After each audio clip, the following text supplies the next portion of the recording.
नमस्कार, आपण पाहत आहात बहुजन हिताय न्यूज, जनसामान्यांचा बुलंद आवाज।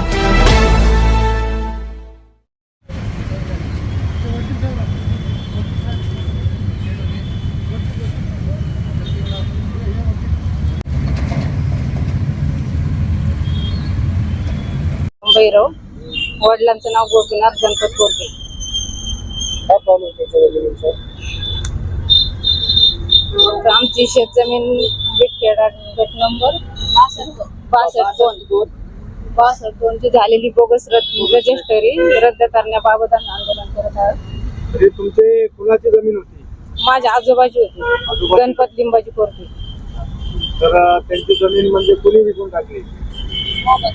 मोहम्मद खान,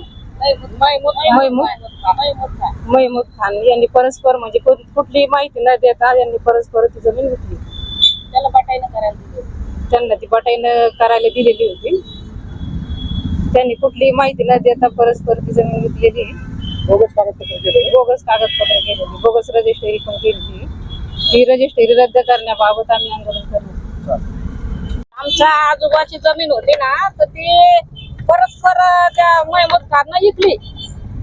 कोणाला तरी विकली ती आम्हाला माहिती नाही। रजिस्ट्री केली तिकडे ती रजिस्ट्री कॅन्सल करावा, त्याच्यासाठी आमचं उपोषण। याच्या संदर्भात तुम्ही काही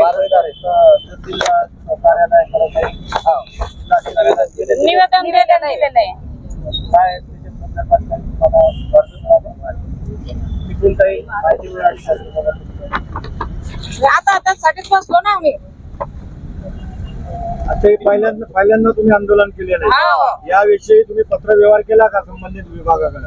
हो, केलेला आहे। तुम्ही पत्र दिल्यावर तुम्हाला काय उत्तर मिळालं त्याबाबत?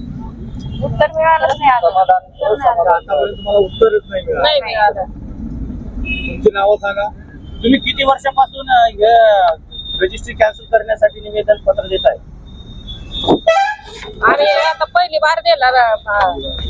डायरेक्ट उपोषण केलंय का पाहिजे? माझं माहेर विटखेडा, माझ्या वडिलांचे नाव गोपीनाथ गणपत कोरके। माझी वडिलोपार्जित शेत जमीन गट नंबर 62 ची बोगस रजिस्ट्री रद्द करण्याबाबत आम्ही उपोषण करत आहोत। बोगस रजिस्ट्री म्हणजे नेमकं काय झालेलं आहे? नेमकं म्हणजे आम्ही गोपीनाथ गणपत कोरकेचे वारस, तर त्यांनी आम्हाला विचारात न घेता किंवा आम्हाला काही माहिती नसताना तर यांनी परस्परच ती जमीन त्यांच्या नावावर करून घेतलेली आहे। आणि त्यांनी त्याच्यामध्ये आता त्यांनी त्यांच्या नावावर करून